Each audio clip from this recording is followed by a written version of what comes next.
Eric Healy wants to heap some praise on you. He says Jim Ross and Gordon Soley are the best to ever do it in the wrestling business of all time. Getting lots of love here. Aaron Sheen has a great question for you, Jim. In your opinion, who has been the MVP of AEW in the last 5 years? In the early years, I'd say Mox, but recently Hangman has really stepped up. When you look at the totality of AEW 2019 to 2024, to me, I think the answer is pretty plain to He, see. yeah, Moxley's the MVP. he's got to be considered, and I think uh, Daniel Bryan has got to be considered. Yeah. You know, you can make it. Then the Omega fans could make an argument for Kenny. You know, then it's just. But certainly, Moxley's got to be in the conversation, and it seems like he's getting ready to get another push because I think he'll become the world champion sooner than later. But the work that we've established and talked about here, almost ad nauseum, but the work that Brian Danielson has done is nothing short of extraordinary. The quality of matches he has with everybody he gets in a ring with takes great skill and great being very unselfish. And he's a true pro. Uh, Brian is a pro's pro. There's not a I worked with some great bookers in my career last 50 years. Some of them are considered at the time the best in their field, but there's never been a generation of talent that Brian Danielson would not fit. He's just that good. He could be a main event talent on any roster that I've worked on, including the Attitude Era, including WCW, and including Cowboy Bill. He's just that good. So a true student of the game. He'll be very valuable to AEW once he stops wrestling and he starts coaching and teaching and adding to the creative and suggesting things. He's going to be an MVP in that area too. I can promise you. This weekend is going to be a big weekend for WWE. Bad Blood is going to be front and center this Saturday. It's the first time since TKO has been the parent company of both UFC and WWE that they have premium live events on the same day. So as a result, Bad Blood is going to be starting at 6 p.m. Eastern, much earlier than you might normally see it. We'll see Nia Jax defending her women's championship against Bayley. We'll see Liv Morgan defending the women's world championship against Rhea Ripley with Dirty Dom suspended above the ring in a shark cage. That's old school fun.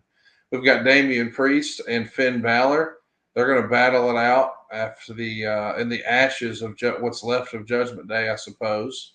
And then I guess our co-main events, if you will. CM Punk and Drew McIntyre in a Hell in a Cell. And you go back to 1997 in October, and that's the first time we ever saw a Hell in a Cell, and it too was at a show called Bad Blood. This is the biggest feud in WWE right now.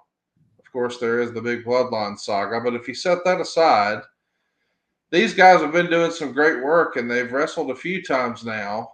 And now this feels like it could be the culmination. Bad Blood, Hell in a Cell, CM Punk, Drew McIntyre. What do you expect here, Jim?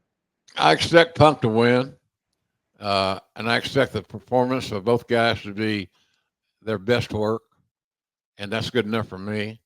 The question would be, would you close the show with that, or the tag matches booked? And I that's a hard one to answer. It's a hard. I know it'll be last. Reigns and Cody's tag match. At least I think that. I would Uh, agree. Reigns and Cody are going to be teaming up for the first time ever. We're going to see them as a tag team to take on the Bloodline, which is Solo and Jacob Fatu.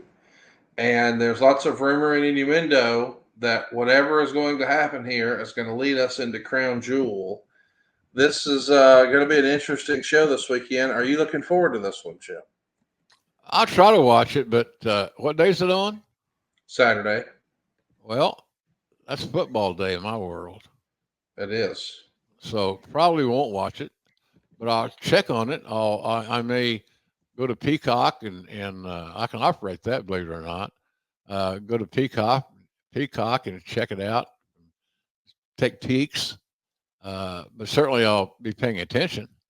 But the good thing about it is now, the Oklahoma Texas game is this weekend.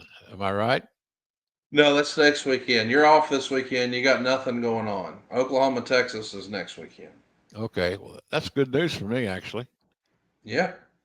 Gives us an extra week to prepare for a much better team who will beat our ass 50-0 if they get an opportunity. What will your process and procedure be? I think that's like a 2:30 kickoff. You're going to be, I guess that'll only be 12:30 where you are though in Tacoma. So you probably watch that in the hotel before you go over to the building. Yeah, Yeah. yeah. Our find a TV at the building that's got it on, Mm. and sometimes we have these monitors in our locker room, and it's kind of like we watch whatever the majority wants to see, and everybody's been pretty gracious about indulging my fanaticism of the Sooners. But this is just one game if you're a Oklahoma fan or a Texas fan, but if you're just a football fan, and the atmosphere of it is so extraordinary that you can get in football heaven real quick in that scenario. But I will watch the Oklahoma Texas excuse me is a big priority. I got to see all of it if I can. Scott Cobe is with us here live, and he wants to know, hey, Conrad and Jr., what's your favorite Hell in a Cell match aside from the Undertaker Mankind match? I think everybody listening to this knows that that one with Undertaker and Mankind, King of the Ring 1998 from Pittsburgh, you three, because you're on that call, you're all synonymous with that match. But if you set that Hell in a Cell aside, Yeah, is there another Hell in a Cell that stands out as your favorite? yeah, Undertaker and Shawn. The very first one? Me Yeah, too. Yeah. because I hadn't seen anything like it before. It left a lasting impression on me with great memories, and it was the first of its kind. So I would say Shawn and Undertaker, which shouldn't surprise anybody. I mean, two of the most amazing performers ever in pro wrestling, and they got that cell to play in. Shawn was just extraordinary that night.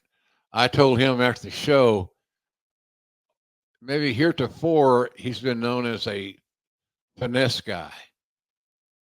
A kick here and a moonsault and all these things that he was kind of known for, super kicks and stuff. But I said, I think people are going to look at you now and say he's a lot tougher than I thought he was because of the physicality that both men endured during that first Hell in a Cell.